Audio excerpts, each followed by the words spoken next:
Anton Çexov qorxacaq. Bu günlərdə övladlarımın dayəsi Olga Vasilyevnanı kabinetimə dəvət etdim. Əyləşin, Olga Vasilyevna. Gəlin hesab kitab işi aparaq. Yəqin ki, sizin pul paraya ehtiyacınız ola bilər. Siz isə elə utancaqsınız ki, heç vaxt bunu dilinizə gətirən deyilsiniz. Hə, belə. Biz sizinlə ayda 30 rubl olmaqla razılığa gəlmişdik. 40 rubl. Olga Vasilyevna dedi. Xeyr, 30 rubl. Burada məndə hər şey yazılıb. Mən həmişə dayələrə 30 rubl ödəmişəm. Hə, belə. Siz 2 aydır bizdə yaşayırsınız. 2 ay 5 gün. Yəni dəqiq 2 ay olub. Burada məndə belə yazılıb. Deməli sizə 60 rubl verməliyəm. Oradan 9 bazar gününü çıxaq. Axı siz Kolya ilə bazar günləri məşğul olmamısınız. Sonra da 3 bayram gününü çıxaq. Olga Vasilyevna qızardı. Əynindəki donunun saçaqlarını düzəldirdi. Lakin bir kəlmə belə demədi. Bazar və bayram günlərinə görə maaşdan 12 rubl çıxırıq. 4 gün Kolya xəstə idi və onunla dərs keçmədiniz. Siz yalnız Varya ilə məşğul oldunuz. 3 gün sizin dişləriniz ağrıdığı üçün mənim xanım nahardan sonra sizə istirahət vermişdi. 12 və 7. 19 rubl, onu da çıxaq. Qaldı 41 rubl. Düzdürmü? Olga Vasilyevnanın sol gözü qızardı və yaşla doldu. Çənəsi əsdi. Qadın əsəbdən öskürməyə başladı. Burnunu sildi. Lakin bir kəlmə belə söyləmədi. Yeni il öncəsi siz fincan və nəlbəki qırmısınız. Fincan çox bahalı idi. Ailəmizin qiymətli əşyası idi. Amma eybi yox, canınız sağ olsun. Nələrimiz əldən getməyib ki.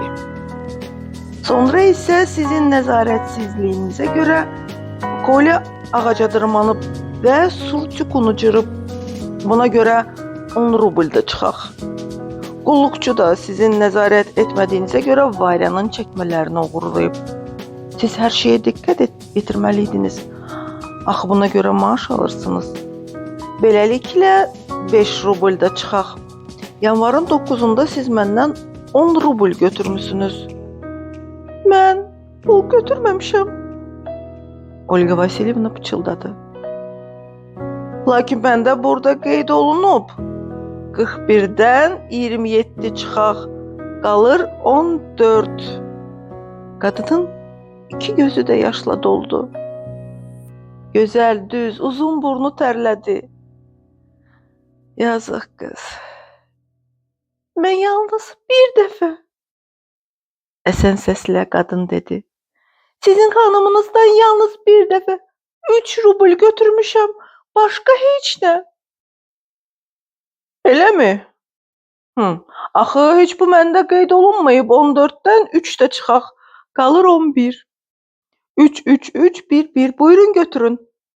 Və mən ona 11 rubl verdim. Titrəyən barmaqlarla qadın pulu götürüb cibinə bastı. Sonra pıçıldadı. Mersi. Yerimdən sıçrayıb otaqda gəzişməyə başladım.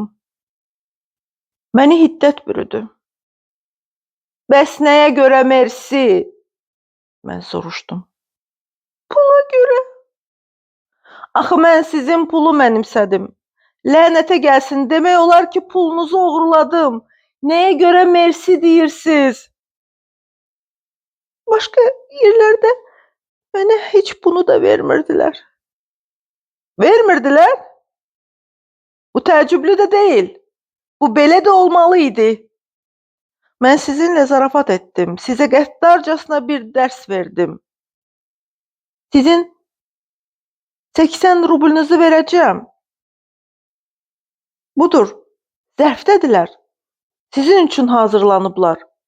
Lakin bu qədər ağciyər, qorxacaq olmaq olarmı?